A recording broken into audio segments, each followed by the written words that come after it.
Welcome back to Passive Income Pilots, everyone. Tait, Duryea, and Ryan Gibson here. How you doing, Ryan?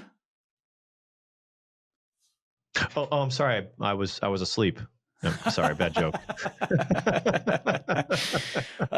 Good one. Man. Sorry, the dad jokes are coming out. Today, we're talking about sleep. If you're a pilot, if you're a person, sleep is probably one of the most important things about your overall health and wellness. Absolutely. Happiness, your mental acuity, all these things. And so what we did was we wanted to bring on a sleep specialist, someone who's a doctor who studies this, who's an Aero Medical professional, and also has an ATP and is a pilot. Exactly. And somebody that can help you off the record get better at your sleeping or any health and wellness issues you have surrounding that before you go into your next medical. And if you've been a listener to this podcast, we've had tons of medical professionals on because we've got to protect the thing that helps us earn our income as airline pilots, right? Absolutely. You're not investing. You got to protect the massive income so you can turn it into passive income. Exactly. If you're not spending time, effort, energy into protecting your medical, you are going to lose this awesome job that you have flying airplanes, right? And so we want to help you prepare, because our philosophy on the show is that your medical exam is like a check ride. Right. And if you're not preparing for that check ride on a regular and frequent basis and testing outside of that environment, then you could fail that check ride and then you create huge income earning potential problems. And so every once in a while on the show, we're going to bring on a medical professional. Today, we're going to focus on sleep. And even if you are not a pilot, you need to listen to this because he gives amazing advice surrounding how much sleep do you need? How do you prepare for bed? What do quick naps do for you? What kind of lighting should you have in your house? On all this stuff, right? So tune in. Tait, who's the guest that we're bringing on today? So we've got Dr. Adam Shapiro, MD, board certified sleep medicine specialist, a licensed pilot, and a member of the Coast Guard Auxiliary Aviation Division. He's a board certified sleep medicine doctor, also a head and neck surgeon, and founder of Aero Medical Sleep Consultants with a particular interest in human factors and sleep disorders. So board certified doctor for 30 plus years, pilot, understands everything under the sun in terms of sleep, circadian rhythm, sleep disorders like apnea, as well as insomnia. So great episode. Excited to jump into it. Let's get into it. Dr. Shapiro, thank you so much for joining us. Pleasure. Good to be here. You know, we've been talking about having a sleep scientist on for years, and we finally got one. I can't wait to hear your background in your own words. Can you give the audience a little bit more about who you are and how you came to be? Sure. Well, again, thanks for having me on the podcast. It's a pleasure and honor to be here. I am riding a couple of different trains here. So I'm a sleep medicine specialist and an ear, nose, and throat specialist, head and neck surgeon. And I'm also an ATP-rated pilot. So I sort of wanted to marry my two interests together. And I became interested in the aerospace sleep world. So I started flying 35 years ago, and I was a big bike rider and saw a advertisement for a $5 introductory flight lesson. This is obviously dating myself since it was quite a number of years ago in Land O'Lakes, Wisconsin. And that $5 introductory lesson cost me a lot more later on. But it got me hooked in the aviation aerospace world. And I worked my way up through the ratings and actually through medical school. And I took some classes in meteorology just to sort of say I needed to brush up on some other areas there. And then in residency, where I didn't really have much time nor money, I got my private license and then went on to get some more of the ratings. And through that time, I've been involved with the Coast Guard Auxiliary. I've been an aircraft commander with them doing search and rescue missions and other patrols. And I've also gone and got a master's degree at Embry-Riddle in aerospace science and especially in human factors and space studies. So when I did my medical training, I probably had about 20 minutes of sleep education. It was really not considered of any import. We didn't really know that much about sleep. We thought that sleep was just important to get to the next day. And in residency, it was sort of a badge of honor to, stay up for 3 days in a row. And, that there was no thought about, the need for sleep. And later on, we being in ear, nose, and throat and doing some surgeries for sleep problems, became really interested in sleep and wanted to pursue that. So I became interested in sleep medicine, got double boarded in sleep medicine, ran a couple of sleep centers, and found how important the dovetailing of sleep issues in the aerospace world is. So there's so many problems associated with sleep disorders and fatigue that are contributing to errors and accidents and mishaps and near mishaps that really need to get a handle on. In fact, in my master's program, I wrote a thesis on fatigue issues in aviation, and the vast majority of NTSB reports that I reviewed over a 20-year period had fatigue as a leading cause for the incident. Dr. Shapiro, what do you do for pilots today? How do you help pilots, or how can they kind of engage with you and sort of fix their issues? Sure. I'm also a senior aviation medical examiner. I've been that for about 30 years now. And I see people coming in for routine exams and people coming in for sleep issues that are pilots also. And then I'm also a consultant. I have a consulting business on the side for sleep and aviation problems for individual pilots, as well as organizations, governmental, non-governmental organizations to help streamline their efficiencies. So, we really have to tackle things on an individual basis. A lot of people have sleep issues. Most sleep problems are controllable. Most sleep problems are controllable to the point that you can keep your class 1 if you need that, or certainly 2 or 3. And there may be a couple of hoops to jump through, but we can certainly help guide you through the process. Well, I'm going to be selfish for a second and just say that I am the deepest sleeper that anybody has ever met. It doesn't matter if I drink a gallon of coffee an hour before I'm supposed to go to bed. I fall asleep, and a bomb could go off, and I don't wake up. Unfortunately, my wife is not this way. She is woken up by anything and takes a long time to wind down and things like that. And I'll just say that, I'll look at my phone up until the last second I go to bed, and it doesn't matter. And she will, she tries to do things so what would you say, to somebody who's getting really bad sleep because they're a light sleeper? And, because it seems like, I have all the bad habits, but I still get a good night's sleep. She seems to have good habits, but still gets a terrible night's sleep. And it really affects her, during the day. She's just tired during the day, right? And it's, and it leads to a lot of things. What would you say or do or work with somebody who's under kind of a light sleeper situation? Well, it sounds like you spoke with my wife before we got on the call here, but it's a common problem. I hear it from her, and I hear it from loads of patients and clients. So it's a common thing. Men generally are better sleepers than women as far as being able to fall asleep and stay asleep. Now, that doesn't mean that the quality of their sleep is better. In fact, men are more likely to have obstructive airway problems when they're sleeping than women. So they may think that they're sleeping well, but the actual quality of their sleep may not be as well as they think.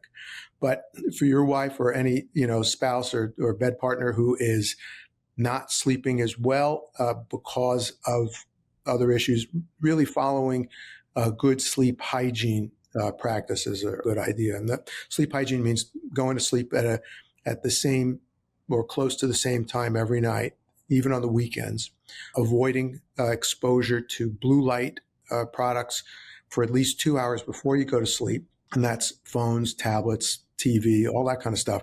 So if you say, well, I have to look at that stuff, you can get some blue light blocker glasses. Now, they're not blue glasses. They're just regular clear glasses that will block out the blue light. And that turns off the sleep-wake cycle from getting screwed up in the brain, thinking that the sunlight is beaming in on your eyes to say that it's daytime. Avoiding caffeine close to bedtime, and even avoiding caffeine anytime during the day. Now, I used to think that was, heresy and is not possible.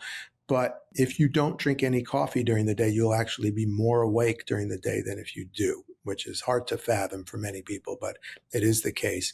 And even a cup of coffee in the morning or tea or chocolate can affect your sleeping late at night. And then avoiding eating too close to bedtime is also a good thing. And having a comfortable bedtime, bedtime routine, comfortable temperature when you sleep. They have all kinds of bed options with chilly blankets and different kind of things, all kinds of things that can help with that kind of stuff. I want to zoom out and ask, what is sleep and why do we need it? That's an excellent question. Mammals and many other animals need sleep. What's happening when we're sleeping is we're repairing the damage done to the body during the day. It's like sort of parking yourself in the garage and having the maintenance crew work on you at night so that you can be tuned up during the day. And actually the nerves endings in the brain are recharged and the damaged cells are repaired. So we really need it to stay alive. Done experiments on animals and unfortunately on people, kept people up, for 2 weeks straight and they die. Okay, so we need sleep like we need water, like we need air, like we need food. It's not a optional kind of thing. And if you don't get enough sleep or you don't get good quality sleep, you're developing a sleep debt. And that debt is to yourself, and you have to repay it at some point.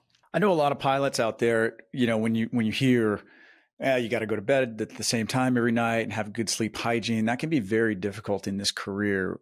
Yes. How does a pilot manage if they're flying a wide body aircraft across multiple time zones, maybe working 2 weeks out of the month? How does someone effectively manage that? Well, there's a number of different strategies. One, the optimal strategy is to try to stay on the same time and not change your time. So if you are going from, New York to London, you want to stay on New York time if that's where your home base is. That's sometimes difficult to do. Generally, if you move your clock an hour or two, it's not going to make that much of a difference. If you're moving it 4, 8, 12 hours, it is. So, light strategy is the best strategy to use. And that is, if you're going to be in a new time zone for a while, getting outside in the morning, getting exposed to sunlight, not staring at the sun and burning your eyes out, but just getting the ambient light from the sun will rejigger the biological clock, the circadian clock, to tell us what time it is to go to sleep.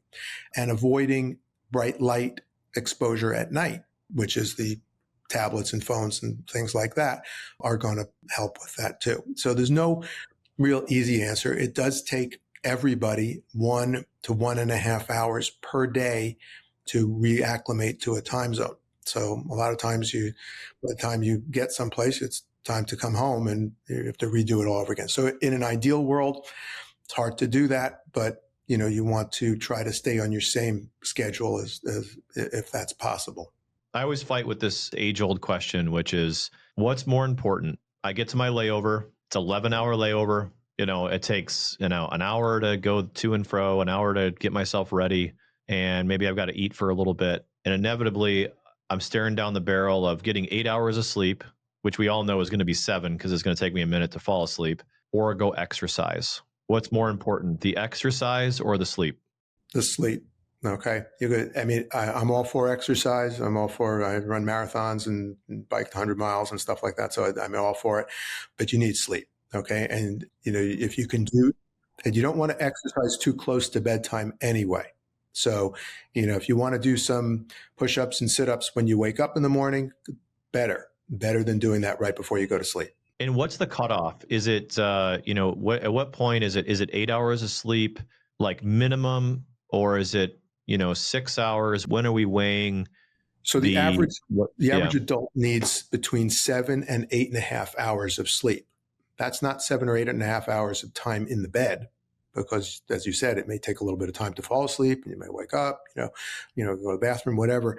So you should be getting a minimum of 7 hours of sleep. It gets to less than 6, then you're really, getting a sleep debt.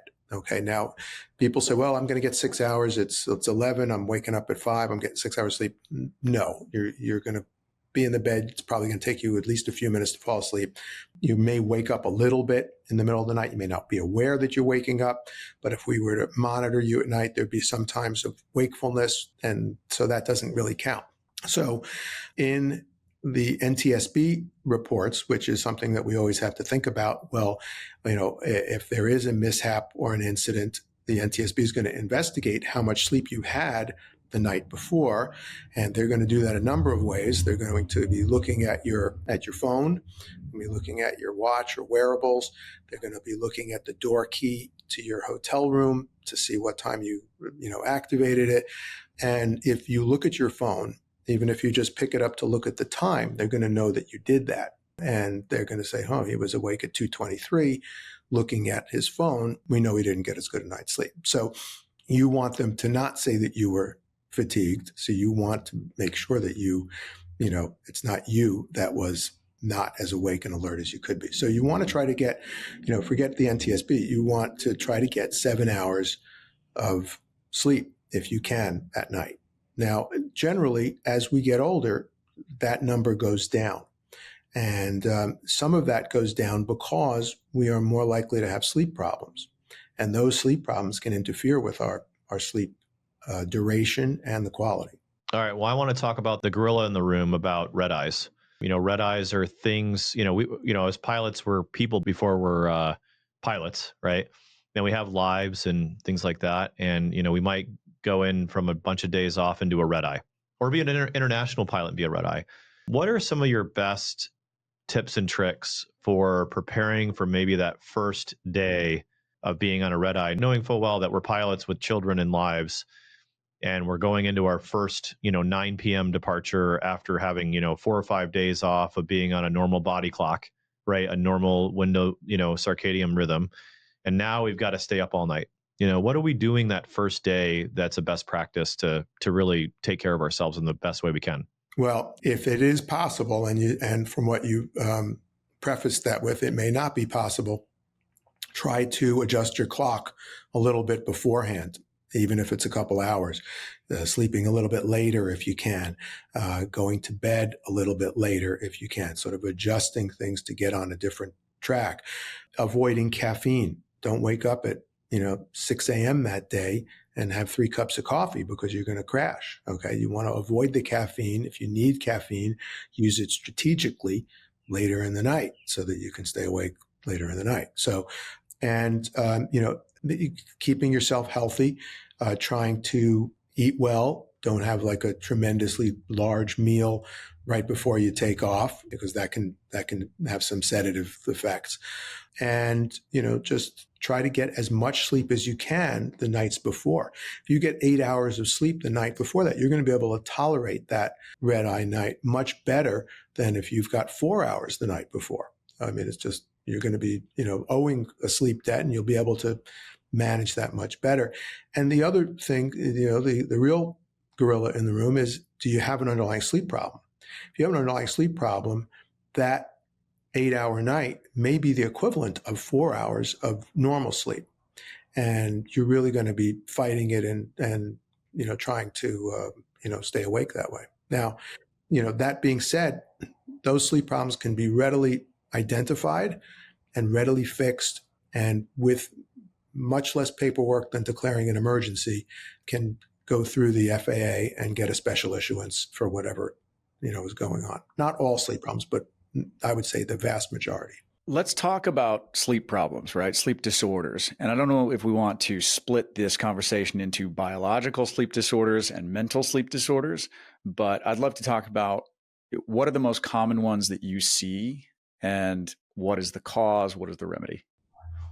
So the most common sleep problem that we see is obstructive sleep apnea. Obstructive sleep apnea is where the tissues, usually in the back of the throat and in the neck, collapse when we sleep. So when we go to sleep, all the muscles in our throat goes to sleep as well, and things will tend to flap back and forth like a flapper valve, and that's what causes snoring. But when you go to sleep, it will flap into the closed position and block the airway. And you actually have to wake up a little bit. Most times you're unaware that you're waking up, but just waking up enough to tighten up the airway so you can get a breath.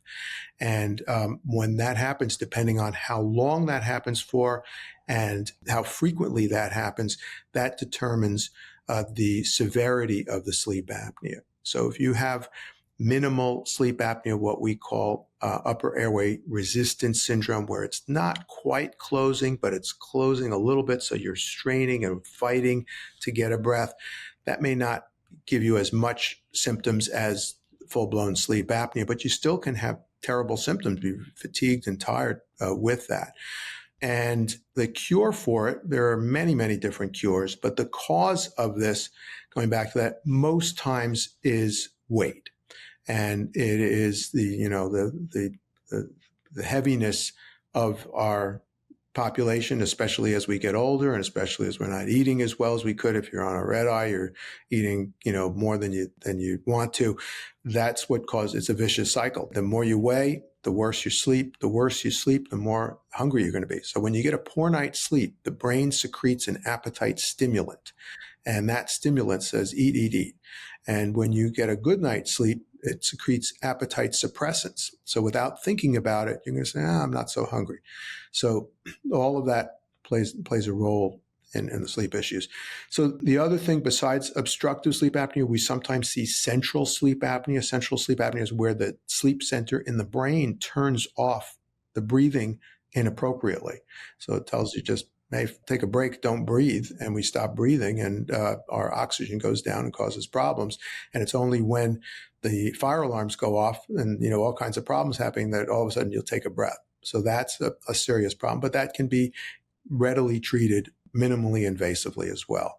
We see a lot of people with insomnia. Insomnia, there are very few people on the planet who have not had insomnia for one reason or another.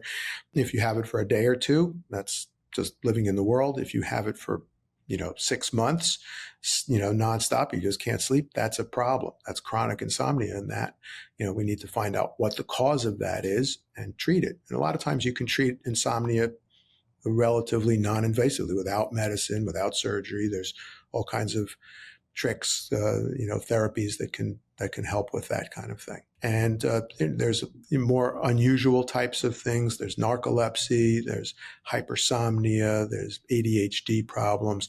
A lot of those are amenable to medications that are acceptable to the FAA. As long as you get a special issuance, they know that you're on it. So the FAA just wants you to. They don't want you to sweep things under the carpet. They want to know what's going on with you, and they want you to fix yourself so you get better. Not so you get better, but because you'll be a safer pilot that way. So they're understanding if you have an issue with that. And in fact, on all aviation medical exams, your AME may not ask you, but they have to fill out part of the certification is a question that pertains to your sleep.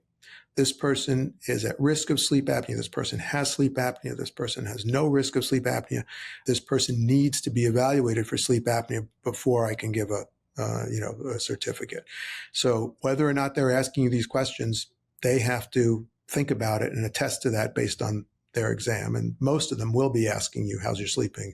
Are you getting enough rest? And you having any problems? Are you snoring? That kind of stuff. You're not the first Aero Medical Examiner that we've had on the show. In fact, you said that you personally know Dan Lux, who we've had on before. And I love that the way Dan put it was, your flight physical is like your check ride. And if you've got issues, get those dealt with, go to an AME outside of the check ride and get these issues figured out. So what would you say to someone who might, know that they have some sleep issues, but have never disclosed it because they don't want to, get their medical pulled? What actions should these pilots take if they'd like to get some help outside of the confines of going in for that check ride, so to speak, of a medical? Right. I met Dan a couple of times at meetings. He's a great guy. I don't know him that well, but I'd like to know him better. The issue with sleep, a lot of people, will tend to either shovel it under the carpet or they're unaware of it. 85% of adult men who have a sleep problem and 92% of adult women who have a sleep problem have absolutely no clue that they have a sleep problem. And it usually will take either a bed partner or somebody like me to tap them on the shoulder and say, hey, I think, you need to look into this a little bit more. And it can be that they're coming in because they have a new diagnosis of diabetes or atrial fibrillation or uncontrolled hypertension, all of which are made worse by sleep problems. And we may see those and then say, I wonder why this is happening. Oh, look, they have gigantic tonsils and a real large tongue and a blockage in their nose, and their soft palate is hanging down to their toes, and we can easily tell that they are obstructing. And you can there are a number of different tests that you can do that are little screening tests. One is a stop bang test, and those stand for different acronyms that we use for assessing whether somebody has a sleep issue. Some of it has to do with their neck circumference. So men who have a size 17 collar or bigger are more likely to have a sleep problem.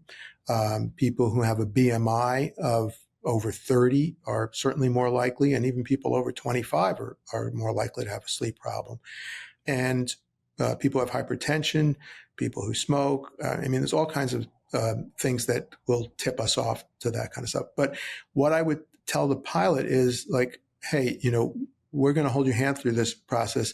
And I don't go about dinging people's medicals based on a concern or a suspicion of sleep apnea. Because if I didn't say, they're going to go fly and nothing's going to get done about it. So, I say, let's go do a check. And then what we can do if there's any issue or question is we say that we are in the process of evaluating and treating this person for a possible sleep issue. Okay. And, the FAA is like, great.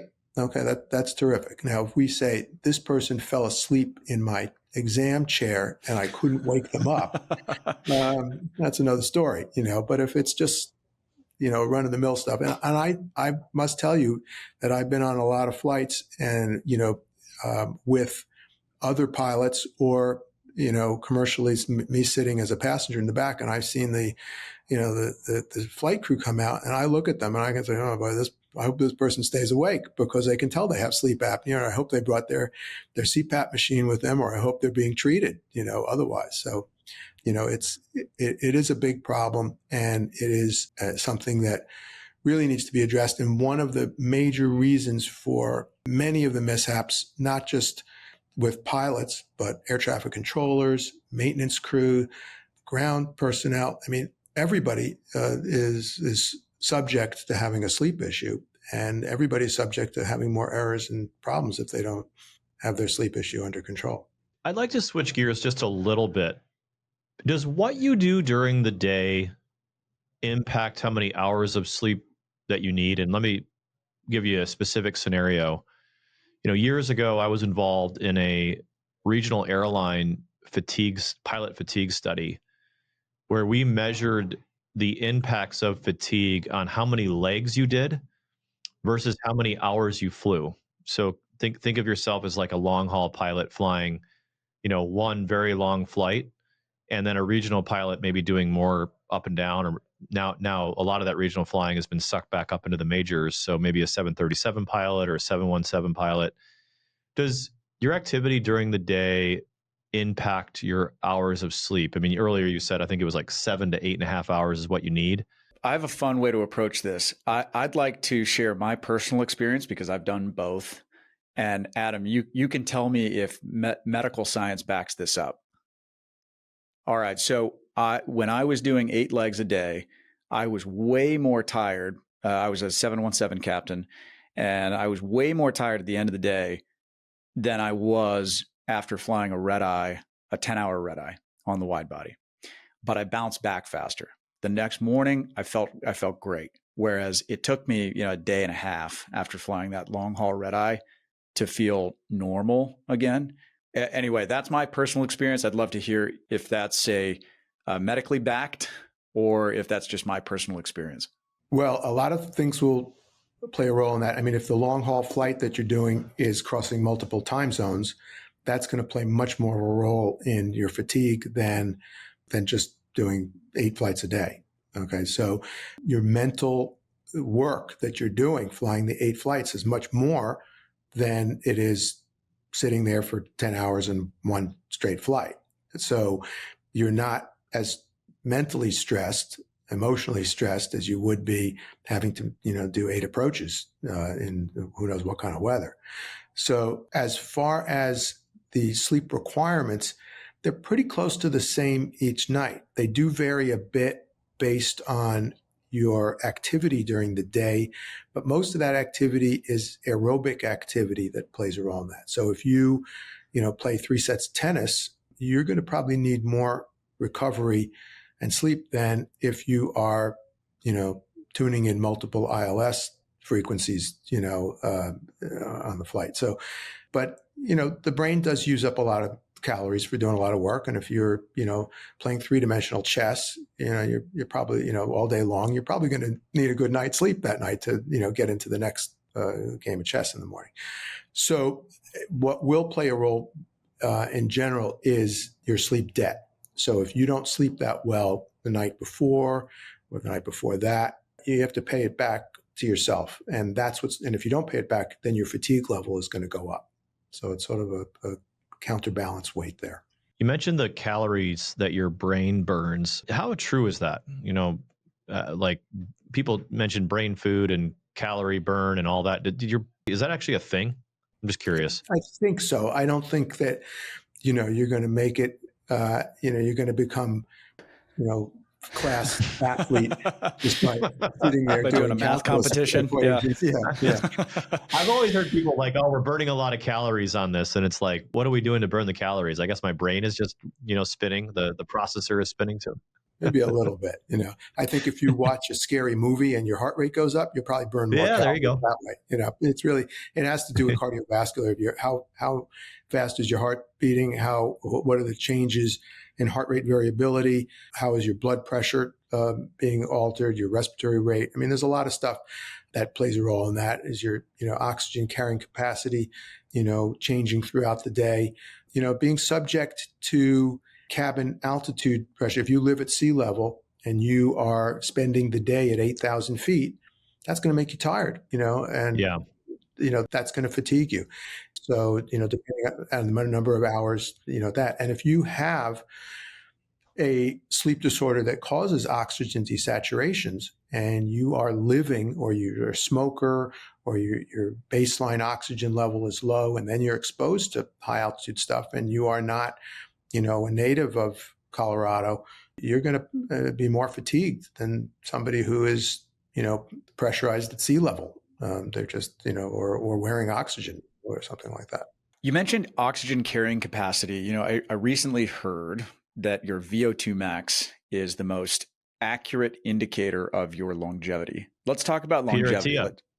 Peter exactly. Tait, 60 Minutes. You watched it. That's right. So what is VO2 max for anybody that doesn't know? And then let's talk about staying healthy, because I think, in aviation, there's a lot of suck it up mindset, which is, I tend to kind of fall on that side of the spectrum. It's like, toughen up, suck it up, do what you got to do. I kind of have that old school mentality, but we were talking before the show about how lack of sleep or chronic fatigue can cause all sorts of real biological issues like hypertension and diabetes. So how do we live as healthily as possible for the longest lifespan possible? All good questions. I think I threw a lot at you there. So yeah. I mean, I think we all, everybody is, as we all get a little older, we're all looking at the, the light at the end of the tunnel there, and we want to, keep that light a little bit farther away from us as long as we can. So I have no reason to disagree with Peter Tait about that. It sounds like the VO2 max probably is one of the more important markers. The red blood cells in our body carry the oxygen, and it depends on how many red blood cells you have, the size of the red blood cells, the permeability of the red blood cells, and how these interact with the lung tissue when these red blood cells deposit the oxygen into the bloodstream and when they get recharged with oxygen. And your body's ability to deal with that will naturally decrease with time as we get older. But you can change that. You can exercise, you can get in good shape, sleep well, avoid medications and drugs that are going to adversely affect that. Keep your sugars intact, keep your electrolytes in check. There's a lot of different things. It's not just one thing. It's nice to just say, well, here's the level on the fuel gauge. My level is good, so I don't have to worry about anything else. There's a lot of things that go into that. So I think you can't really just look at one thing, and it would be nice to just characterize everybody as being the same. We are very similar, but everybody's a little bit different, and everybody has a little bit different issue, and their issues need really to be tailored for themselves. But certainly getting your VO2 max up as high as you can, it's a great idea. And really by sleeping well and exercising, eating well, that's the way to do it. I want to jump back to sleep stuff real quick. So years ago, the FAA ruled that in-flight napping was not approved. And it's been kind of this topic for years of, I think Europe, the EASA or Canada other as well, aviation. Controlled rest. Yeah, controlled rest, during flights. And, I'm not going to sit here and admit anything, but I've heard of, studying the overhead panel and getting in a wink or two, during a time when you are feeling fatigued on a flight has benefited the pilot, later on in a more critical phase. And so what are your opinions on this? And I know you're not here to say what to do or not to do or advise a pilot what is legal and not legal. What's your opinion on this overall? Does the FAA have this wrong? Should they be considering controlled sleeping in the flight deck? What's your overall thoughts? Well, when I was flying my Citation at 430 single pilot, I chose not to nap while I was up there. That's fair. Thank you. So I think that the most important thing for safety reasons is to make sure, if that is going to happen, to make sure that the pilot flying is wide awake and not thinking about dozing off also. And that there is a clear, I know this is not accepted now, but if it is going to happen, and it's not the rules and it's not something that you should do, but if it is going to happen, you need to have a clear understanding with each other. Okay, you're going to fly for about, I'm going to just take a nap for, a few minutes. So, power naps, as they say, for, 15, 20 minutes can be very helpful to recharge things and to get a lot of, your alertness and concentration back. But it has to be done at a time, not a critical phase of flight, obviously, not if there's some other issues going on, and not without the other person fully aware and accepting of that.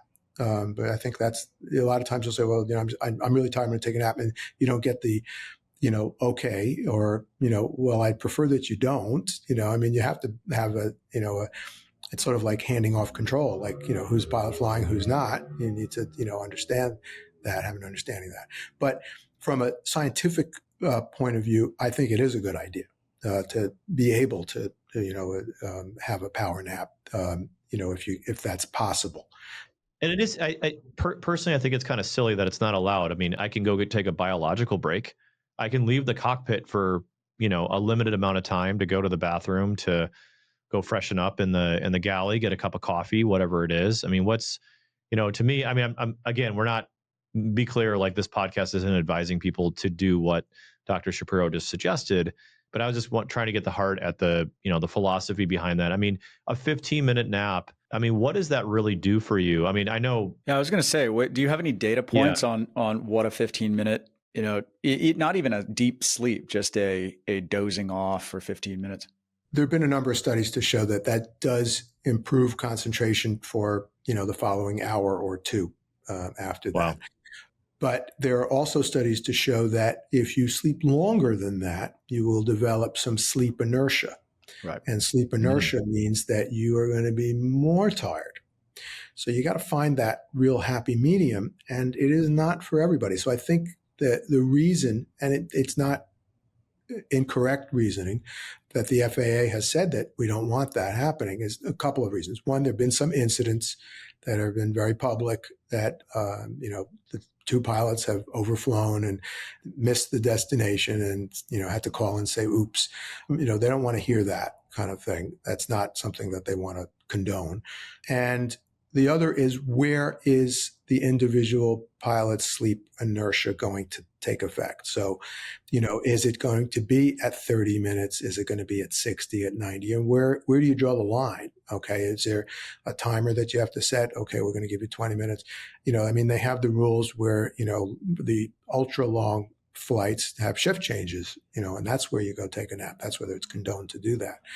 So I think that, until, the FAA moves at a glacial pace to make changes, and it's not necessarily wrong because they want to gather all the data, for that kind of stuff. But if you blanketly say, all right, everybody, you can take a nap without specifying, okay, the nap will be no longer than 18 minutes, and it can't be unless you're at cruise altitude, and you can't be, less than an hour to your destination. So you have to have a whole bunch of stuff, and the other person, has to do a cognitive test to make sure they're wide awake. Whatever it is. Right. So I don't see that happening too soon. I think part of it is that the public, who, is maybe not happy about hearing about that, and, they talk about having single pilot flight crews. If you say, well, we're having one guy napping and we have one pilot flying, why do we need that second pilot? So I think that there may be reasons that are deeper why people are not pushing to have that. There may be some. Yeah, that all makes a lot of sense. I know, speaking of things in the news, I know it's legal in Canada, and they have the cabin crew call up after 20 minutes just to make sure that both pilots hadn't fallen asleep, right? And there was, did you guys see this news article where pilot was taking a nap, woke up from the controlled rest, saw some stars out there and thought it was traffic, clicked the autopilot off and put the airplane into a dive. So, Oh, wow. This is why we can't have nice things. And so because of that risk of sleep inertia really is you're more groggy, you're in a semi-dream-like state when you wake up. There's some people who may have that when they wake up and see those stars. So probably, the pilot flying should make sure that the new napper, who has just woken up, is quite awake before they hand over the reins. Exactly. All right, I want to settle the debate. Nighttime flight, not personal preference. I want the scientific answer to this. Dome lights on or dome lights off going on a night flight across the country? Are we leaving the lights on in the flight deck, or are we turning them off? Because a lot of Tait, you're like, that's a good one. Tait, are you a lights on guy or a lights off guy? It depends. If I'm tired, I'd say lights on. If I'm not, it's nice kind of having the lights off and looking at the stars. I think a lot of it depends on the color spectrum of the light also. That's an interesting one. I wonder if Airbus has ever talked about, the spectrum of lights that they put in the cockpit. Yeah, they are. I believe that they are making changes with that kind of stuff. And interesting. Just like even in the cabin, they're changing the spectrum of lights to different times of the day. I think they are doing that to help with circadian changes that way. So, and that's probably going to be more common to help keep you awake that way. Because if you see sunlight, what you mean is like a daylight LED versus like a soft white, okay, gotcha. Yeah, having more of the blue light spectrum that emulates the ultraviolet from the sun will stimulate the cells in the eyes to think that it's daytime. Years ago, we used to think that there were just rods and cones in the eye, which, the color vision and the black and white vision that we would see. But we now know that there are other receptors in the eyes that we can't see, but they're only for receiving light that goes directly to the sleep-wake cycle in the brain. And that is essential for us to stay awake. So people who are blind have terrible problems with their sleep-wake cycle. They can't, they're up and sleeping. They can't keep a a 24-hour schedule. They need to be medicated actually to be able to go to sleep and wake up at normal times. That's so interesting. Yeah, it is fascinating that way. Well, I want to conclude with one more question, which is, I always hear this for those that have children. I've heard that younger people and older people need different amounts of sleep, and that it's different importance of how long it is. Is there any truth to that, or what is the truth to that old adage? There's a lot of truth to that. So little kids, infants need 20 hours of sleep. Neonates, they're sleeping all the time. I think 10-year-olds, need 11 hours of sleep, and it goes down from there. And because of but since the advent of electricity and the light bulb, humans have gotten less and less and less sleep. We are, up watching, the late show, and we're, up in the morning, with the lights on before the sun comes up. So we've got a million different things to do and a lot of excuses not to sleep. So we can think of all kinds of things. Oh, I'm going to call my friend. I'm going to do all this kind of stuff. Whereas in the old days, it used to be the sun would go down. There's nothing else to do. You go to sleep and you wake up when the sun comes up. So we did get a lot more sleep, back, hundreds of years ago. So that being said, once you're an adult meaning 21 plus, there are very few people that need less than 7 hours of sleep. There's 1% of the population that are called short sleepers, and they can get by with 4 hours of sleep. And those are usually pretty extraordinary people. They can speak 12 languages and, play 12 musical instruments and things like that. So, but the vast majority of most people, and you will know if you get 4 hours of sleep every night, you're not going to feel well rested for most of us. We need the 7+ hours of sleep. I'm jealous. I wish I was one of those people. I'm an 8-hour guy. Yeah. Dr. Shapiro, thank you so much for joining us. This has been highly enlightening. Any parting words before we can tell people how they can get in touch with you and follow you?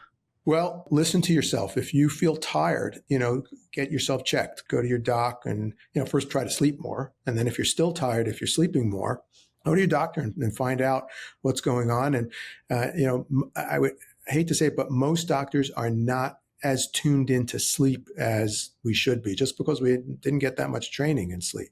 So if you have concern, go to a sleep doc. There's sleep doctors everywhere, and we're happy to, look into things. It doesn't mean you're going to get grounded or anything like that. And you could be a much more happy, healthy, vibrant person. And you're probably going to keep your medical longer because you're going to prevent yourself from having a stroke or a heart attack or high blood pressure that's uncontrolled and diabetes. So, we'll keep you, riding in the cockpit longer, and also keep you riding through life longer and happier and healthier. Wonderful. If people want to connect directly with you, how can they do so? How can they follow you? I know you're based in Florida if somebody actually wants to come see you.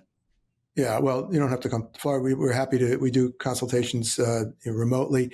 You can go to our website, which is aeromedsleep.com, AEROMED sleep.com. And drop us a note, and we have a whole team, and we're happy to help you with your problem if it's an individual, or we take care of some organizations as well to try to streamline their processes and make sure everybody's happy and healthy there. Wonderful. We love it.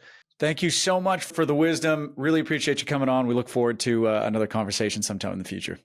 Thank you so much for having me, and it's been a pleasure, and really enjoy your podcast. So look forward to hearing more of them. Thank you. Thank you, sir. Take care, everyone. Okay. Take care. Thanks again.